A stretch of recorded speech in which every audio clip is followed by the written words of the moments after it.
Olá pessoal, tudo bem com vocês? Aqui é o professor Rodrigo e estamos em mais uma aula do nosso curso de Química Geral. Dando continuidade ao que iniciamos na aula anterior, que é o assunto de eletroquímica. Um assunto extremamente importante na atualidade, porque é muito presente em muitas situações, tanto cotidianas do dia a dia quanto industrialmente falando. Por exemplo, baterias. Alguém aqui imagina um carro sem bateria? Sistema de armazenamento de energia, as células a combustível, que estão em alta também no momento, estão retornando, né, chamar atenção devido a alguns carros, alguns modelos que foram inseridos com esse sistema. Sistemas de corrosão. Então são coisas que você pode encontrar no teu dia a dia, mas que industrialmente fazem toda a diferença na vida de um profissional na área de tecnologia. Então, nós vimos que a eletroquímica é uma mistura de palavras, de eletricidade com química. Então, é uma relação de elétrons, de transferência de elétrons, onde nós vimos que um elemento doa elétrons e o outro recebe. Então, são semi-reações que ocorrem simultaneamente. E essa reação gera uma transferência de elétrons. Essa transferência de elétrons é utilizada como corrente, para você utilizar como energia nos teus equipamentos de forma geral. Então, por isso, né, é classificado como um tema relevante na área de química. Então, as reações que ocorrem aqui é aquilo que a gente viu na aula passada, reações de oxidação e redução. Se você ainda tem dúvida nesse assunto, retorne ao módulo anterior. Então, nessas reações que ocorrem de oxidação e reação, nós temos as chamadas células eletroquímicas e nós podemos avaliar alguns parâmetros termodinâmicos das chamadas células galvânicas. Também, como eu já citei com vocês, tem a parte de baterias e a parte de corrosão. Então, atentem-se a isso. O inverso de uma bateria, ela também é chamada de eletrólise, algo bem importante no dia a dia. Uma das formas de produzir hidrogênio, por exemplo, é por meio da eletrólise da água. Você faz uma quebra, né, liberando hidrogênio e o oxigênio. Também é algo bem importante. Então, todos esses conceitos, eles são associados à eletroquímica. Então, você aí na sua casa está me escutando porque existe um sistema, ou você está num celular, num computador, num tablet. Ele precisa ser alimentado por uma bateria. Então as pessoas carregam os instrumentos, as baterias, na verdade, por meio de energia elétrica. Então todo mundo utiliza energia.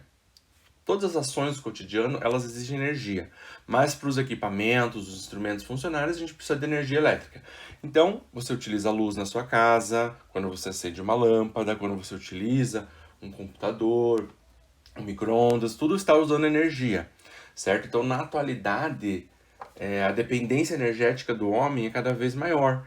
Né? Antigamente as pessoas viviam sem celular, mas ninguém consegue imaginar uma pessoa sem um celular na atualidade. Então, por meio disso, por meio do consumo exagerado de energia, né, o grande consumo, que é necessário também, mas nem sempre, né, as pessoas têm que aprender a ser sustentável e economizar, mas devido à grande demanda energética, se busca fontes de energia novas, e de preferência que essas fontes de energia elas sejam renováveis, sejam sustentáveis, certo? Então, a eletroquímica ela também pode ajudar nisso. Um exemplo são as células a combustível, que são uma forma de baterias, digamos assim, de uma forma simples, mas elas são renováveis, elas são ambientalmente benéficas. Então, o que acontece? Por muito tempo, não se conhecia a natureza da eletricidade.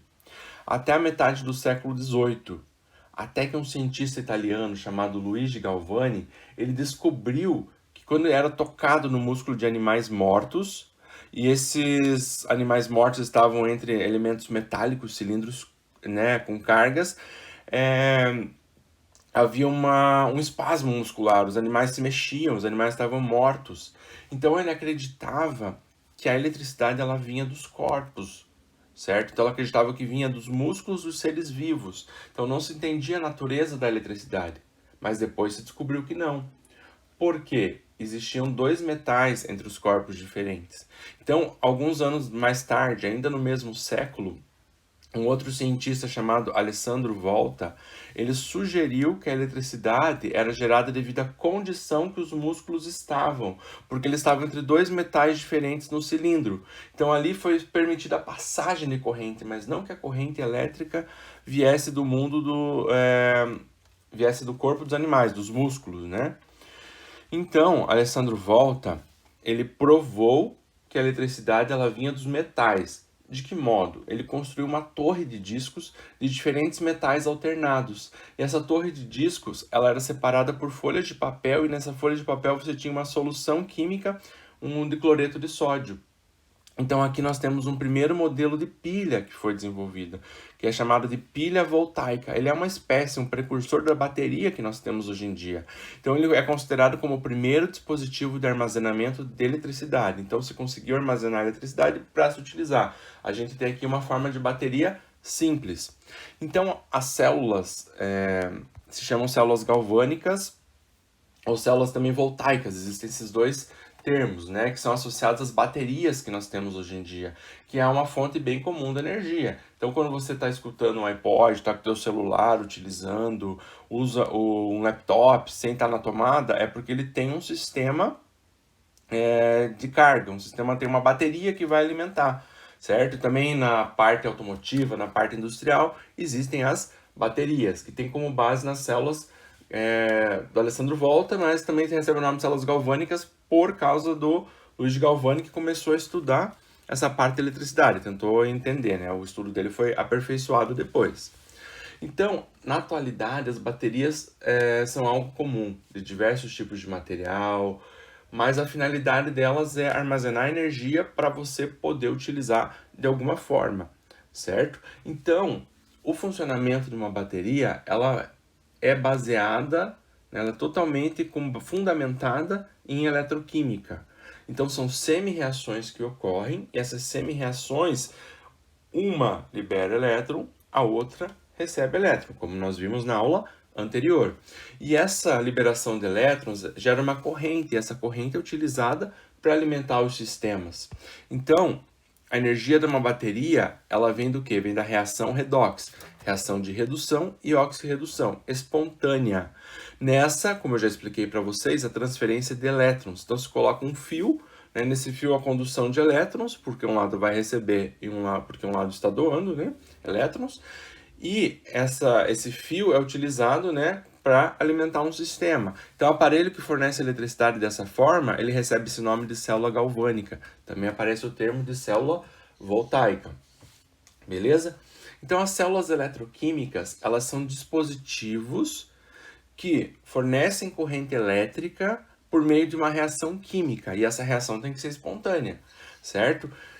Aí, por causa disso, você consegue utilizar a energia elétrica, tá? Então, as células galvânicas são células eletroquímicas em que ocorrem reações espontâneas e são utilizadas para gerar corrente elétrica. Aí nós temos a bateria. A bateria que a gente utiliza é um tipo de célula galvânica. Quando você tem apenas uma unidade, um módulo, então você tem apenas uma célula. Ou a gente pode chamar de uma pilha. Mas quando a gente tem várias células em sequência, aí a gente tem uma bateria. Então o que é uma bateria? É uma coleção de células galvânicas. Tá? Então elas estão unidas em série, uma na sequência da outra, para que se produza uma tensão, uma voltagem, uma diferença de potencial de acordo com aquilo que você deseja. Tá? Então a intenção é fornecer que uma corrente elétrica passe num circuito, certo? Você coloca várias em séries para ter a diferença de potencial e a corrente que você precisa. Então nós vimos na aula anterior equação redox, né? Então são equações que ocorrem simultaneamente. Tá? Então aqui nós temos um exemplo de equação, por exemplo, o zinco. Lembre-se da aula passada, o número de oxidação dele é 0 aqui. Ele foi de mais 2, certo? Aqui o cobre, ele foi de mais 2 para 0. Então aqui ele foi de mais 2 para 0. Ó. Então o cobre foi de mais 2 para 0. Já o zinco foi de 0 para 2. Então lembre-se, a gente viu na aula passada, oxida, perde elétrons, aumenta NOx. Então esse que aumenta NOx, ele sofreu uma reação de oxidação, certo? Então, no caso aqui, ó, oxida perde elétrons. Ele perdeu 2 elétrons, porque ele foi de 0 para 2. Se ele perdeu 2 elétrons, ele ficou com mais carga positiva. Por isso que ele ficou com 2 mais. Já o cobre, que era 2 mais, ele foi para 0, ó. Então, a carga positiva perdeu 2, porque ele recebeu 2 elétrons. Então, um sofre uma equação de oxidação e a outra de redução. Então, lembrando, né, o nome redox, redução e oxidação. Então, a ideia, ela é bem simples, tá? Existem muitos exemplos de equação redox que podem ser utilizadas. Então, por exemplo, quando o metal de zinco ele é colocado numa solução de sulfato de cobre em água, uma camada do metal começa a se depositar sobre a superfície de zinco. Aí o que acontece? Os reagentes eles estão separados nesse caso, mas existe um caminho que vai permitir a passagem de elétrons, né? Ele vai passar por um fio. Então o que acontece?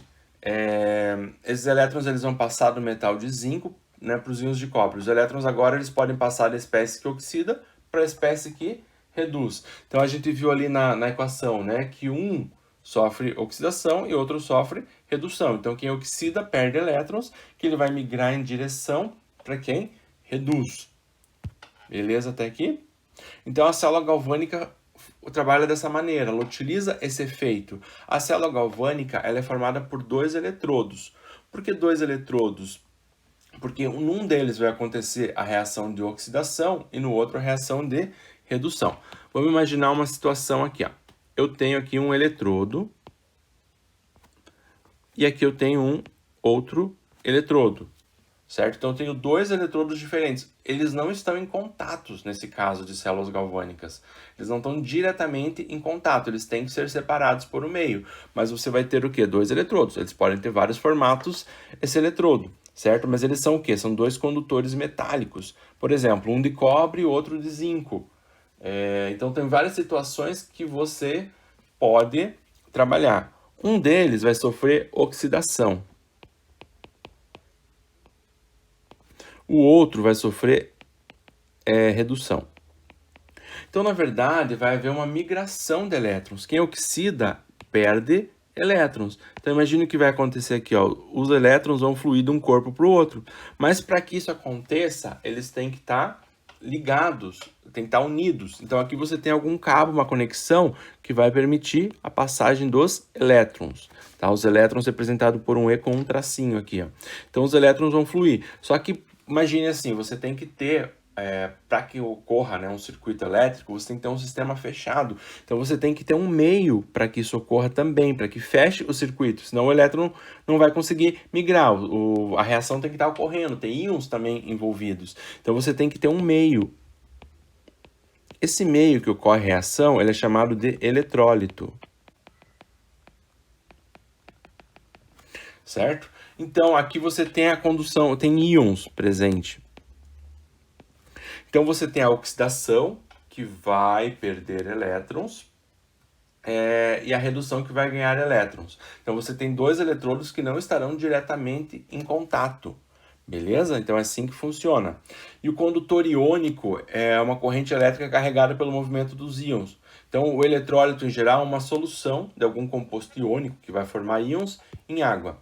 Então, o que acontece? Ó, a oxidação ocorre em um eletrodo, como eu expliquei para vocês, onde a espécie que está sendo oxidada cede elétrons para o condutor metálico que fluem para o circuito externo, como eu mostrei para vocês por um cabinho, mas eu já vou passar uma próxima figura na sequência.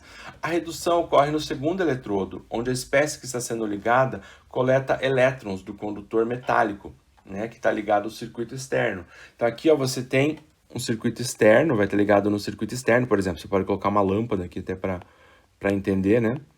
Então aqui um circuito externo, você tem um coletor de elétrons, que foi citado ali, ó.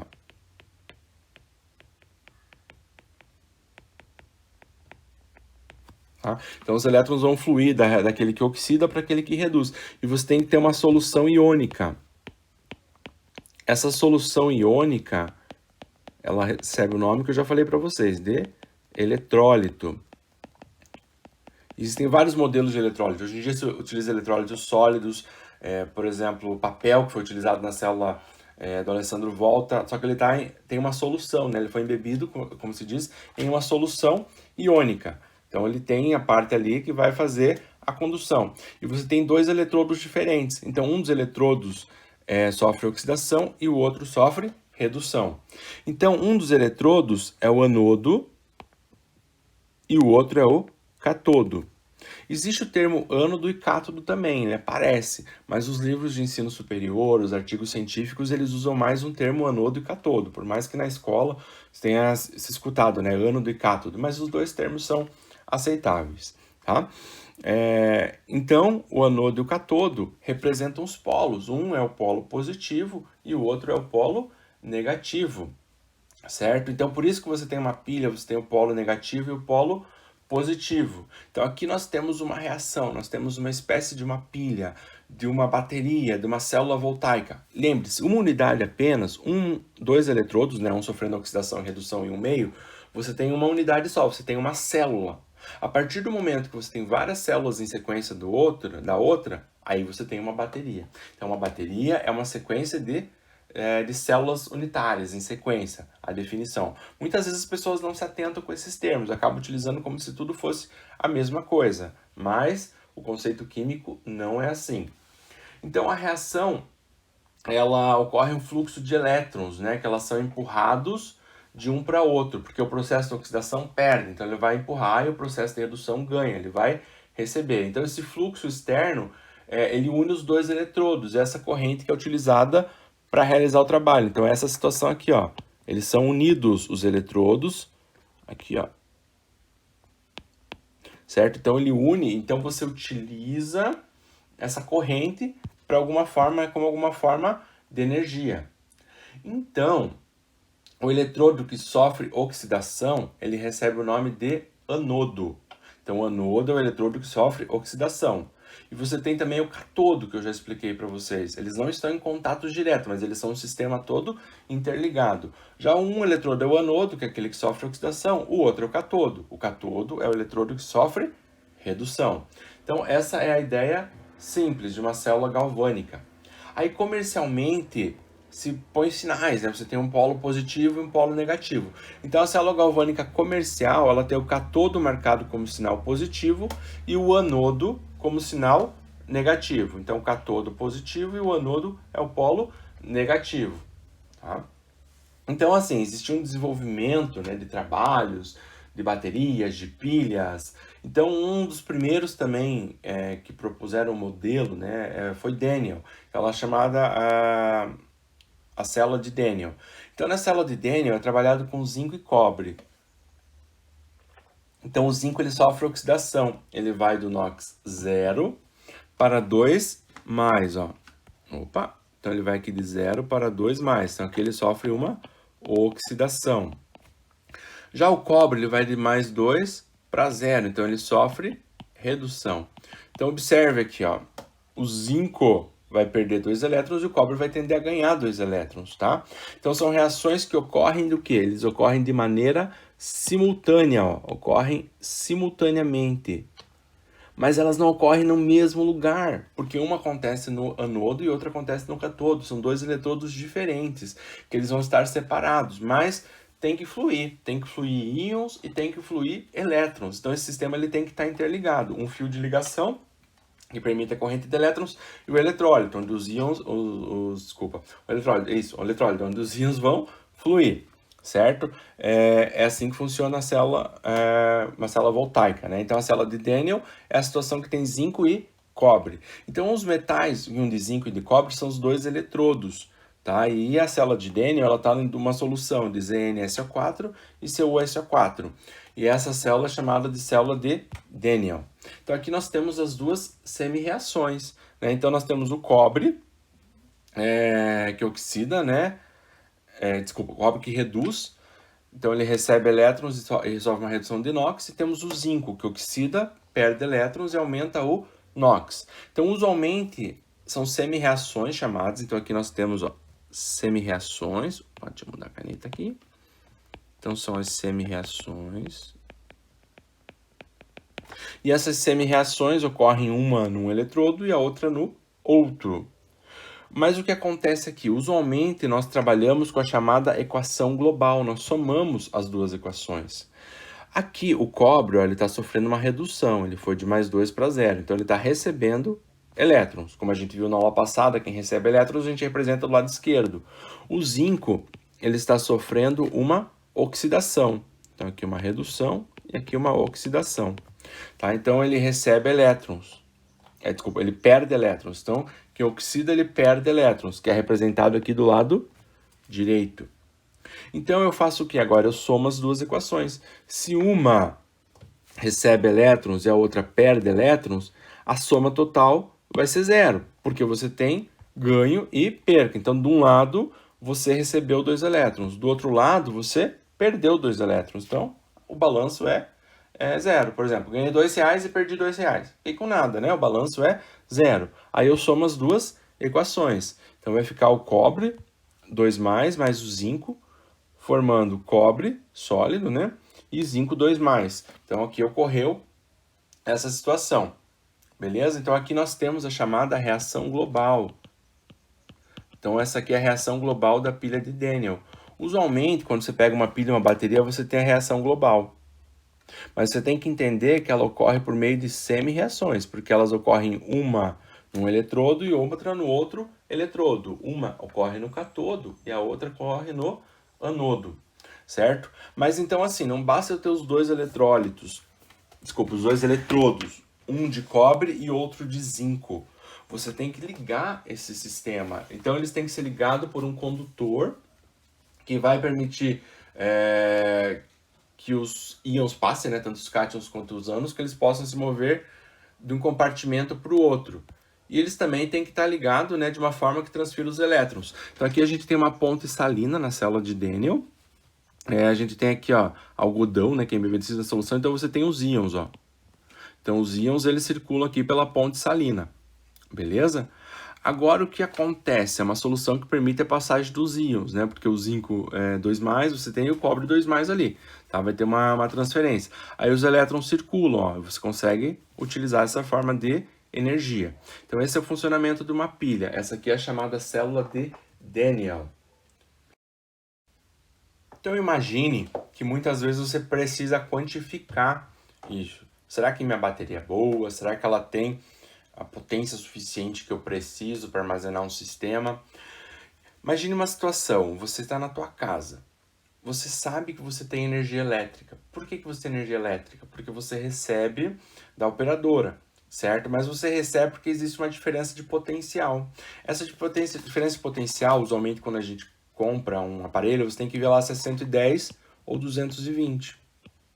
Então em Curitiba, por exemplo, a maioria das casas utiliza 110 volts. Então, o que acontece? Essa diferença de potencial é o que gera fluxo de corrente. Vamos fazer uma analogia com outras situações. Por exemplo, um fluido escoando numa tubulação.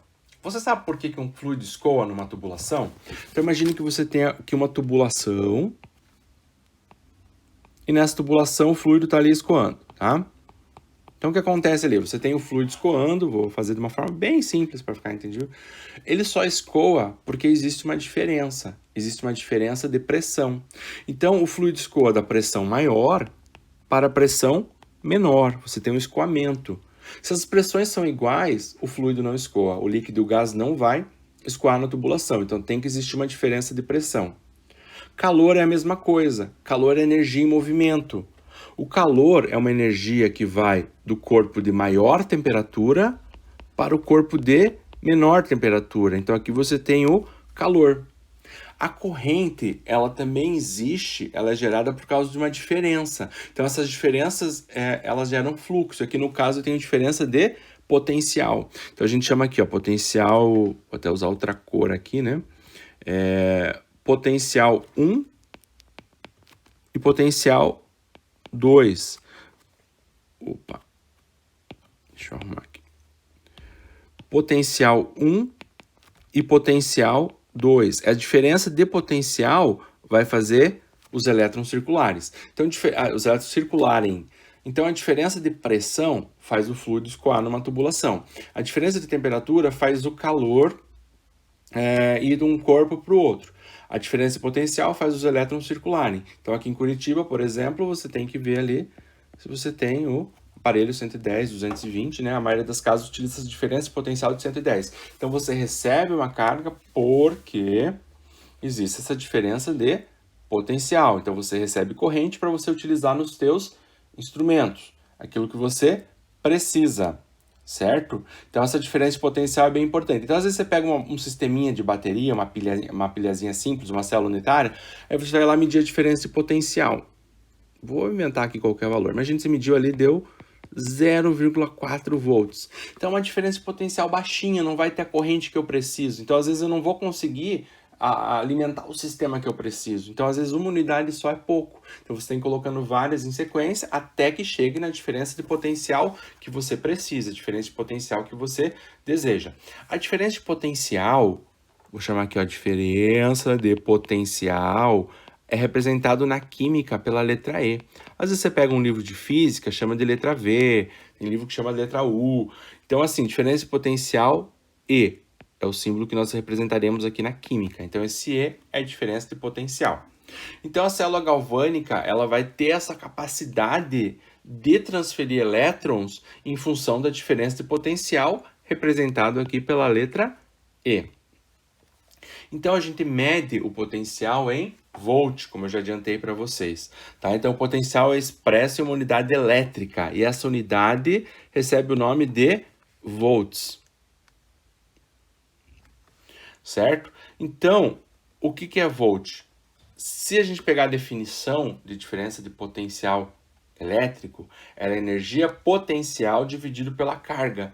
Então, energia, você sabe que é medido em joule, e carga, a gente não conversou sobre isso, mas na escola você já viu, né? Que carga é medido em coulomb.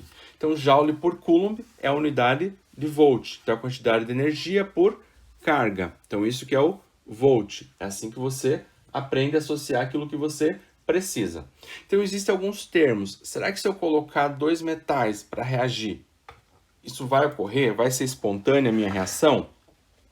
Nem sempre, certo? Então você pode colocar dois elementos e eles não vão reagir. Então existem alguns parâmetros que nos ajudam a medir se uma reação é espontânea ou não espontânea. Dentre esses parâmetros, que são parâmetros termodinâmicos, existem a chamada energia livre de Gibbs. Então a energia livre de Gibbs, a gente chama aqui da letra G, tá? Por causa da energia livre de Gibbs, por causa do nome dele, né? Então, a energia livre de Gibbs é representada pela letra G. Como a gente usualmente trabalha com a variação da energia livre, então a gente trabalha com o delta G, certo? Então, a energia livre de Gibbs, ela é um parâmetro termodinâmico, que ela nos permite saber se uma reação ocorre espontaneamente ou não ocorre espontaneamente, se ela tem que ser forçada para ocorrer, se ela não vai ocorrer de uma forma natural.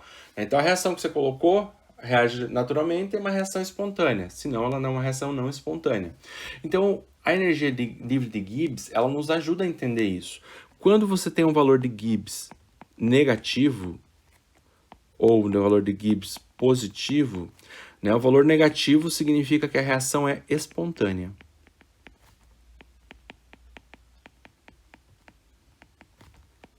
Se o Gibbs der positivo, é o inverso, né? A reação não espontânea.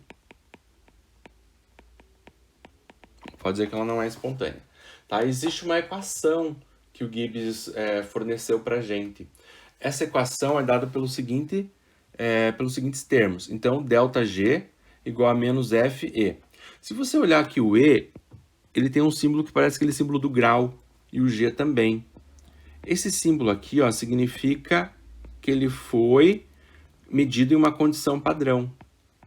Por quê? Você, por exemplo, pega uma bateria, vai lá comprar do fabricante. Ele vai me dizer um valor de funcionamento e você vai lá na prática ela dá um valor menor. Por quê? Porque, na verdade, ela está sendo usada numa condição diferente do que ela foi testada. Então, se você alterou a temperatura, você alterou o seu sistema. Então, você teria que usar exatamente na mesma condição. Muitas vezes, o valor de potencial, a energia de Gibbs, você encontra em tabelas. E essas tabelas, elas me dão um número, elas quantificam. Só que, o que acontece? Elas são quantificadas naquela condição. E a condição é chamada de condição padrão. Certo? A condição padrão, tem um slide mais para frente que eu explico, ela é a 25 graus Celsius quando os elementos estão numa concentração de 1 mol por litro e a pressão de 1 atm. Todos os gases estão na pressão de 1 atm, certo? Então, por isso que é uma condição padrão. Então, esse símbolozinho aqui que lembra um grau, ele representa isso, que ele foi medido na condição padrão. Tá? Então, se não foi medido na condição padrão, você só usa a fórmula desse jeito, ó, ΔG igual a menos FE, porque não foi trabalhado na condição padrão. Aqui, só significa que foi calculada na condição padrão. Então, o ΔG, nós vimos que é a energia livre de Gibbs. Se ela dá negativa, a reação é espontânea. Se ela der positiva, a reação não é espontânea. A energia livre de Gibbs é dada pelo produto menos NFE, certo? Então, o E é diferença de potencial. Já vimos isso, né? Chamado aqui de potencial padrão, porque ele foi calculado na temperatura de 25 graus Celsius, naquelas condições que eu especifiquei. Tá? Nossa, ficou horrível isso aqui, né? Deixa eu arrumar. Apaguei tudo. Então, aqui a diferença de potencial, ou potencial padrão. Esse F é uma constante. Então, um valor constante é aquele que não muda. Então, o F é a constante de Faraday. Essa constante de Faraday, ela vale 96.500 coulombs. Então, coulomb é uma unidade de carga. E o N é o número de elétrons na reação estequiométrica. Então, nós já vimos aqui, por exemplo, uma reação perde 2 elétrons, a outra vai ganhar 2 elétrons, certo? Então, qual que é o número de elétrons? É 2. Ah, professor, não é 4 porque uma perdeu 2? Não, porque é um balanço. Uma perde, a outra ganha. São os mesmos elétrons, certo? Que são envolvidos no sistema. Então, esse N é o número de elétrons que estão envolvidos naquelas reações que nós vimos lá, que eu somei com vocês, cortei dos dois lados ali e trabalhei em cima disso, tá? Então, assim, numa condição ideal, você tem o potencial padrão máximo, mas na prática você tem perdas no teu sistema, você tem perdas de diversas formas que pode acontecer, então esse valor ele vai ser um pouco menor, tá? Em situações reais do que aquilo que você calcula na teoria, por causa das perdas que são existentes. Então o potencial máximo de uma célula pode gerar é chamado de potencial da célula. Potencial de célula, desculpa. E depende do quê? Da composição dos eletrodos, concentração de íons, temperatura, aquilo que eu falei. Se você mudar a concentração, se você mudar a temperatura, você já vai ter um valor diferente, você vai alterar o teu sistema, tá? Então, o máximo que você consegue é o chamado potencial padrão na célula. Então, o estado padrão, esse eu já citei com vocês aqui, ó. O que é o estado padrão? Que foi medido numa temperatura de 25 graus, numa concentração de 1 M maiúsculo. Esse 1M maiúsculo significa que você tem 1 mol por litro. E a pressão de 1 atm. Isso que significa o estado padrão, certo? Então, quando o sistema ele está nesse estado padrão, a gente diz que a diferença de potencial não é simplesmente representado por um E, é um E com esse símbolo de grau, certo? Então, o estado padrão da célula é simbolizado conforme eu já mostrei para vocês aqui, ó. Dessa forma. É só isso que muda, não precisa se preocupar tanto com isso, tá? Vamos fazer agora uma aplicação. Vou passar aqui um exercício para vocês. Esse é aquele momento que você que acompanha as minhas aulas sabe, né? Eu digo, pause o vídeo, faça o exercício e confira com a minha resolução, para você aprender o procedimento. Então, vamos lá. Suponha que você esteja participando de uma competição de engenharia, na qual fontes de energia comercial são proibidas. Você decide usar uma célula de Daniel para fornecer energia a um carro elétrico. Você precisa conhecer o potencial da célula correspondente às concentrações dos reagentes que pretende usar. A diferença de potencial gerada por uma célula de Daniel, na qual são usadas soluções de 1 mol por litro, íons de zinco 0,01 mol por litro e íons de cobre é 1,04, ou seja, mediu a diferença de potencial. Qual é a energia livre de Gibbs? Ó, tem a diferença de potencial e o exercício está pedindo a energia livre de Gibbs, o ΔG. Então, como é que nós vamos fazer aqui? Vamos lá para o caderno agora. Então, eu sei que no meu sistema foi pedida a energia livre de Gibbs. E eu sei que a célula de Daniel, a gente já viu hoje, já viu anteriormente, que a célula de Daniel é composta pelas seguintes semi-reações, né? Vamos aqui, cobre, 2+, mais 2 elétrons, fornecendo cobre, tá? E o zinco vai fornecer zinco 2+, e vai perder 2 elétrons. Então analise, ó, você tem perdas e ganhos. Aqui você tem as semi-reações. Você tem duas semi-reações, certo? Que ocorrem cada uma em um eletrodo. Então eu sei que para eu calcular a energia livre de Gibbs é ΔG igual a menos N F E, certo?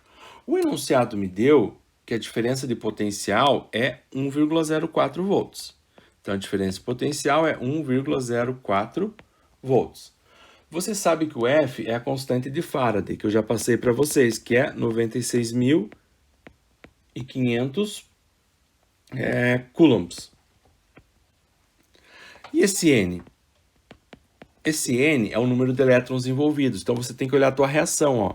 Aqui, no caso, recebe 2 elétrons, e essa perde 2 elétrons. Uma vai perder 2 elétrons, a outra vai ganhar 2 elétrons. Então, o número de elétrons envolvido vai ser igual a 2.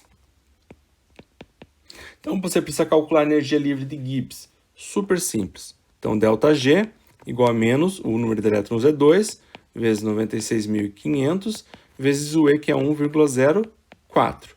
Então, meu ΔG aqui vai dar menos, quando você fizer as continhas, 200.720. Energia. Energia, você como um bom aluno, sabe que energia é medida em joules. Representado pela letra J. Então, aqui você tem em joule. Então, ΔG, eu vou transformar aqui em quilojoule, né? Por exemplo, tá um valor muito grande, para a gente não ficar trabalhando com um número tão elevado, né? Então, por exemplo, 1 quilômetro tem 1.000 metros, 1 quilograma tem 1.000 gramas. Então, 1 quilojoule tem 1.000 joules. Então, aqui basta eu dividir por 1.000. Então, vai dar aproximadamente, ó, menos 201 quilojoules. Então, bem simples a ideia.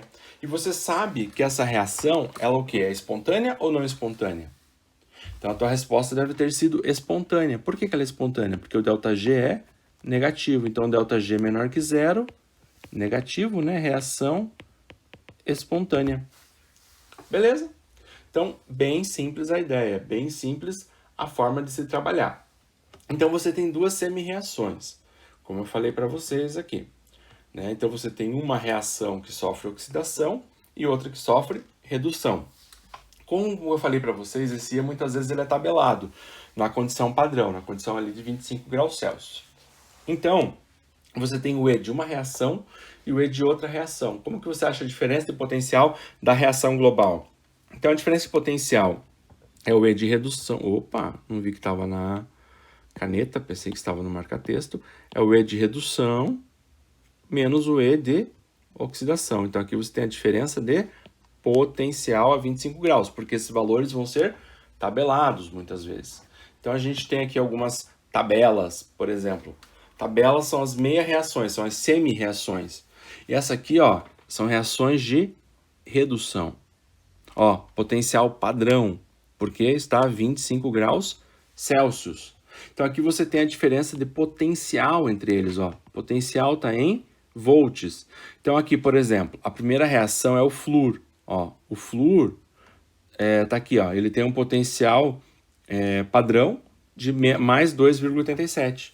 Tá? Então, a tabela vai indo aqui, ó, você tem uma continuação que está no próximo slide, ó, o potencial está diminuindo. Então, essa tabela é tabela de redução. Então, assim, se você pegar o flúor e o ouro, representado por AU, o flúor, se você colocar os dois elementos juntos, o flúor tem um potencial de redução 2,87. O ouro tem um potencial de 1,69. Então, quem que vai reduzir? Quem vai reduzir é aquele que tem o maior potencial de redução, que no caso é o flúor. Então, você tem que analisar na tabela quem que tem um potencial de redução maior para saber quem reduz. Se um reduz, o outro oxida. Aí, como é que se calcula a diferença de potencial? O E de redução menos o E de oxidação. Então, aqui a tabela ela continua. Deixa eu limpar as marcações aqui, ela continua. Ó. Então, você tem valores positivos e negativos aqui. Ó. Por exemplo, o lítio, que está aqui o último, ó, menos 3,05. Né? Então, ali você tem hidrogênio, aqui ferro, prata, alumínio, magnésio, sódio, vários elementos aqui na tabela de redução. Tá? Então, aqui você tem que entender quem vai ter o potencial de redução, porque um vai ter potencial de redução, aquele que tem maior valor de potencial de redução. O outro, consequentemente, que tiver junto, vai oxidar. Vamos fazer um exemplo aqui. Então, ó, para uma célula zinco e cloro, determine o potencial padrão. Então, vamos analisar ali, ó, tem o zinco e o cloro. Então, eu preciso conhecer o potencial de cada um, o potencial do zinco e o potencial do cloro. Então, lembre-se que o potencial do zinco, ele é tabelado. O potencial do cloro, ele também é tabelado na condição padrão. Então, o que eu sei? Nós vimos ali que temos uma equação, o E padrão, a diferença de potencial é o E do redução, menos o E de oxidação. Beleza? Então, como que nós vamos fazer? Eu tenho que achar as semi-reações. Quais são as semi-reações aqui no caso? Ó, vamos ali para a tabela. Tá? Eu tenho cloro e eu tenho o zinco, certo? Então, eu vou na tabela procurar os dois elementos. Então, eu vou destacar aqui, ó, o cloro está aqui, ó. Então, aqui eu tenho uma semi-reação do cloro. Ó, mais 1,36. Então, cloro mais 2 elétrons, dando 2 cloro menos. Então, aqui, cloro. Vou pegar uma outra cor aqui para dar uma destacada. Vamos fazer uma cor bem berrante aqui, ó. Então, cloro mais 2 elétrons, dando cloro menos, né? Vamos pôr os estados aqui, que é gasoso. E deixa eu ver ali que tem um 2 ali que eu me esqueci. Então, cloro 2 e 2Cl. Então, cloro 2 e 2Cl. Então, a gente viu ali que o potencial do cloro na tabela é mais 1,36. Mais 1,36. E o outro elemento é o zinco. O zinco não está nessa página, o zinco está na outra aqui, ó. Zinco. Então, ó, zinco 2+, mais 2 elétrons. Então, aqui, zinco 2+, mais 2 elétrons, formando zinco, e o E é um valor negativo. Deixa eu me lembrar ali quanto que é. Então, zinco aquoso, zinco sólido, menos 0,76. 2 mais 0.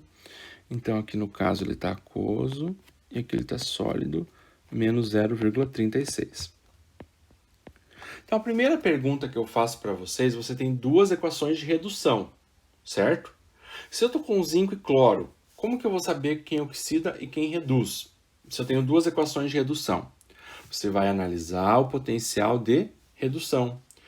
A tabela me dá potencial de redução. Cuidado, que às vezes tem tabela que pode te dar o contrário, ela pode estar te dando potencial de oxidação, daí é o inverso que você tem que pensar, né? Então, aqui no caso, você tem dois elementos. Os dois têm potencial de redução. O cloro vale mais 1,36, o zinco menos 0,36. Qual tem o maior potencial de redução? O cloro. Então, o cloro vai sofrer redução. Então, nesse caso, ó, o cloro vai sofrer redução. Por quê, professor? Porque ele tem o maior potencial de redução. Então, analisando esses dois juntos, tá? Então, se o cloro vai sofrer redução, o outro vai sofrer oxidação. Beleza? Então, é bem simples de fazer. Como é que eu vou achar aqui o potencial? Ó, a gente viu aqui pela equação. Tem uma equação aqui em cima. Ó. O E, a diferença potencial é o E de redução. Quem que é o E de redução? O primeiro ali. Mais 1,36. Menos o potencial de oxidação. Quanto que é o potencial de oxidação? Menos 0,36. Ó. Menos 0,36. Então, o E vai ser mais 1,36 mais 0,36. Então, basta você fazer a continha, tá? Eu acho que não é 36, eu memorizei, ele é 0,76. Deixa eu só confirmar aqui na tabela. É 76, me desculpe. 0,76. E aqui também, 0,76. Então, mais 0,76. Então, você vai fazer uma soma, né? Então, atente-se ao sinal que menos com menos vai ficar mais. Então, quando você pegar 1,36 mais 0,76, vai dar 2,12 volts. Então, a ideia é simples, não tem grande dificuldade. O exercício pediu isso, só para você determinar o potencial padrão. Mas se a gente precisasse achar a reação global, como que eu poderia fazer isso? Como que eu poderia achar essa equação global? Então, eu teria que somar as duas equações. Só que lembre-se, se uma oxida, a outra reduz. Se uma reduz, a outra oxida. Então, quem que vai reduzir? Quem vai reduzir é aquele que tem maior potencial de redução. Então, eu mantenho a redução, eu mantenho a equação ali do jeito que ela está. Beleza? A outra, ela tem um potencial de redução menor. Então, comparando com o cloro, ela não vai reduzir, ela vai oxidar. Então, tem que inverter a reação. Ó. Então, aqui fica zinco, formando zinco 2+, mais 2 elétrons. Tá? Então, aqui o zinco está sólido e aqui ele está aquoso. Beleza? Então, o que acontece aqui? Eu vou somar as duas semi-reações.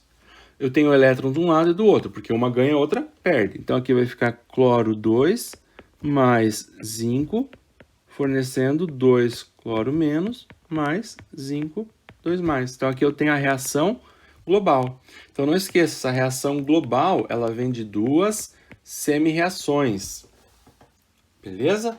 Ela vem de duas semi-reações. Aí você consegue determinar aquilo que você precisa. Então, já estamos aqui finalizando a nossa aula de hoje com mais um exercício que eu quero que você faça. Deixa eu apagar aqui também já as marcações dessa tabela para facilitar a nossa visualização na outra. Aí, muito bem. Então, aqui, último exercício da aula de hoje. Uma célula galvânica é constituída por um eletrodo de magnésio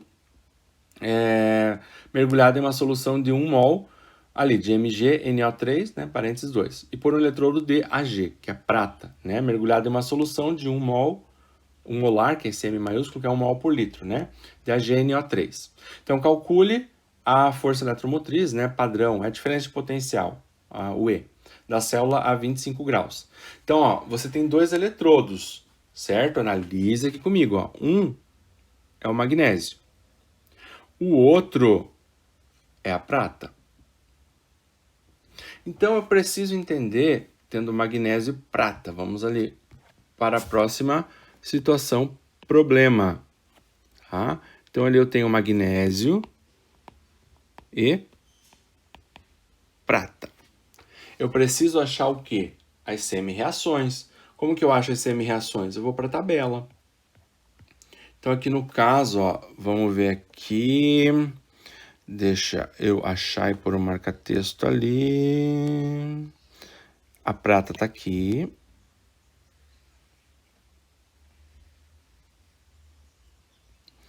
Aí o magnésio está ali na outra página aqui. Ó. Beleza? Então eu vou pegar as duas semi-reações ali. Então, qual que é a minha primeira semi-reação? Vamos olhar ali na tabela. Tanto faz a ordem, né, que eu vou pegar aqui. Eu só preciso entender quem é maior ou quem é menor, tá? Mas eu vou pegar aqui e começar pela prata, porque ele tem o maior. Ag+, aquoso, que vai fornecer ali elétrons, né, para um estado sólido, tá? Então, Ag+, mais um elétron, Ag sólido. Então, Ag+, mais um elétron, vai formar ali Ag sólido. Se não me falha a memória, esse aqui é aquoso, esse mesmo, aquoso é o íon, né? E o magnésio, quando eu for lá na tabela, vamos pegar o potencial dele também, quanto que é o potencial da prata. Então, a prata tem um potencial de 0,80. Então, aqui, 0,80 volts. O magnésio, vamos ver como que é a reação do magnésio lá. Magnésio 2+ aquoso, mais 2 elétrons, dando magnésio sólido. Magnésio 2+, mais 2 elétrons, dando magnésio sólido. Aí o potencial do magnésio é negativo ali, menos 2, alguma coisa, se não me falha a memória, 2,36. Então, a primeira pergunta. Tenho duas equações de redução. Quem tem o maior potencial de redução? A prata. certo? A prata tem ali 0,80. E o outro ali, o menos 2,36, é o potencial padrão do magnésio, beleza? Então, assim, o exercício ele não é difícil, ele é bem parecido com o que a gente viu anteriormente, tá? Então, assim, não precisa ficar com medo, né, de resolver, porque ele é bem tranquilo.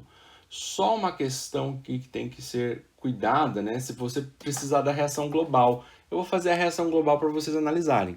Porque analise que aqui tem uma diferença. Se eu fosse calcular, por exemplo, o Gibbs, né, menos F, quanto que é o número de elétrons? Analise aqui comigo o seguinte, ó. Você tem aqui um elétron e aqui você tem 2 elétrons. Como que uma vai, por exemplo, dar 2 elétrons e uma perder um, entende? Não tem como, o balanço tem que ser igual. Então, na verdade, para você trabalhar com essa equação, você teria que, com esse sistema do jeito que está aqui, com magnésio e a prata, você tem que multiplicar a primeira equação por 2. Então, aqui você multiplica a equação por 2. Vai ficar 2Ag+, mais 2 elétrons, 2Ag, que é a prata, sólido. Certo? Essa aqui, ela vai sofrer redução. A outra, que tem um potencial de redução menor, ela vai sofrer a oxidação. Oxida, perde elétrons, aumenta NOx. Então, essa reação aqui seria o contrário. Magnésio sólido, aqui aquoso, né, que está no íon. Magnésio sólido, formando magnésio 2+, aquoso, mais 2 elétrons ali. Tá? Então, o que eu sei? Corta aqui 2 elétrons com 2 elétrons. Então, a minha reação global vai ficar 2Ag mais MgS, dando 2Ag sólido mais Mg aquoso, 2+, aqui Ag+, aqui ele está aquoso, e aqui o Mg está sólido. Beleza? Então, essa aqui é a reação global. O exercício não pediu isso, tá? Mas, por exemplo, se você precisar achar uma reação global, às vezes você vai ter que multiplicar as suas semi-reações por algum termo, para você igualar os números de elétrons. Não pode ter diferente. Lembra, é um balanço. Uma doa, a outra perde. Por exemplo, não tem como eu dar 100 reais para alguém, a pessoa só ter recebido 50, eu estou dando 100 reais. Isso não tem como, tem que ser igual. O valor que uma pessoa está cedendo, a outra está recebendo, tá? Agora, professor, você pode se perguntar, eu multipliquei a equação por 2. E o E? Não tem que multiplicar por 2 também? Não. Porque o E não depende disso, tá? O E ele é tabelado, ele é aquele valor. Então, o E ele não multiplica por nada, só a semi-reação, né? O exercício nem pediu isso, mas eu fiz aqui para que vocês pudessem enxergar. Então, o E, a diferença de potencial é o E de redução menos o E de oxidação. Então, o E aqui é o E de redução, que é 0,80, menos o de oxidação, que é menos 2,36. Menos com menos vai dar mais. Então, aqui vai ficar 0,80 mais 2,36. Então, o meu E aqui vai dar mais 3,16 volts. E acabou o exercício. Bem simples a ideia, certo? Então, finalizamos a nossa aula aqui. Continue estudando e até o nosso